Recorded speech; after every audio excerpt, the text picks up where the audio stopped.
The NHL draft concluded with the Sharks picking up a number of different prospects. I already talked about their first round selection, Philip Bystedt, in a different video, so go check that out if you want to hear about their first pick. But yeah, the Sharks got a number of different guys. After Bystedt, they picked 8 more guys, I believe, and it was, definitely a lot to take in, for sure. And so I'm going to go through each guy, talk briefly about each guy. And so, yeah, obviously the Sharks traded the 11th overall pick to the Arizona Coyotes to get a couple additional picks. And so with the 34th overall pick, the Sharks, got that in the trade. They got Cameron Lund, and he was with the USHL's Green Bay Gamblers. About 25 goals and 25 assists in 62 games. Not bad at all. I mean, that's 50 points. Pretty good. I think the thing with the Sharks is they pick some guys that they know won't be as good of skaters, but great scorers, because I think the Sharks development system is really good with skating. And so, yeah, I mean, he's got a powerful shot. I'm sure, taking him at 34, they had faith in this guy.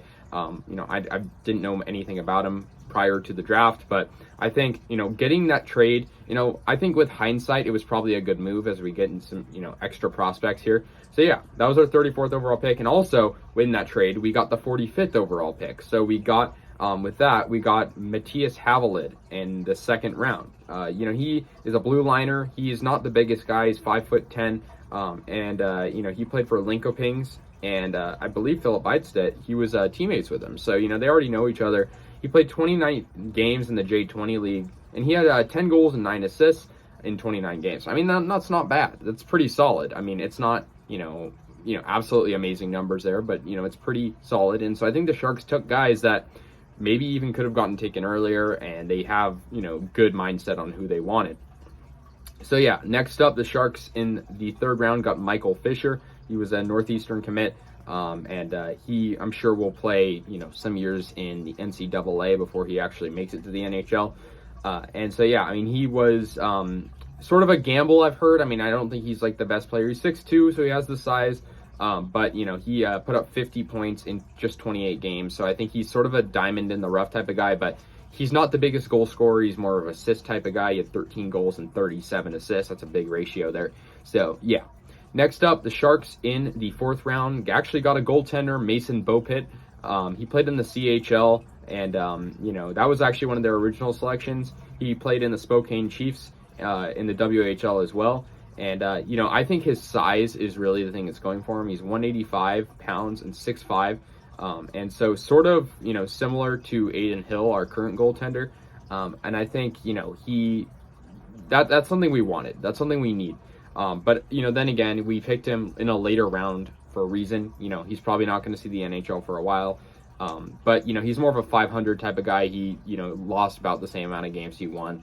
And his save percentage isn't that bad either. So, we'll see how he does, but Mason Beaupit, and yeah. Next up, we have Jake Furlong, the 5th round selection for the Sharks. He was 140th overall. He played for the, before I go into that, we got this pick through, I believe it was the Minnesota trade for Kaapo Kähkönen, and so, yeah, I believe. And so this pick we got from the Halifax Mooseheads, Jake Furlong. And he only had 1 goal and 10 points in the Quebec Major Junior Hockey League, but he improved in 2022. He had 4 goals and 42 points in 67 games. So, solid. Next, we have Joey Muldowney in the 6th round. Guy I haven't heard of much, but he had a very good showing in high school, 57 goals in just 50 games. Very impressive. And then in the 7th round, the Sharks had 2 picks. They had Eli Barnett, and he played for the Victoria Grizzlies in the BCHL. And then they also picked San Jose native, and I believe that's one of the first times I think that's the first time that ever happened. They picked Reese Laubach at 217 overall, and he was playing in Minnesota, but he was native of San Jose and played for Valley Christian High School. So, a native to San Jose, it's historic. And that's pretty cool. I mean, who knows if he'll see the NHL. He's a 7th overall pick or 7th round pick, but still, that's cool. So anyways, guys, that's going to do it on the Sharks draft picks after the first round. Let me know your guys' thoughts on these selections. I'll see you guys later. And yeah, go Sharks.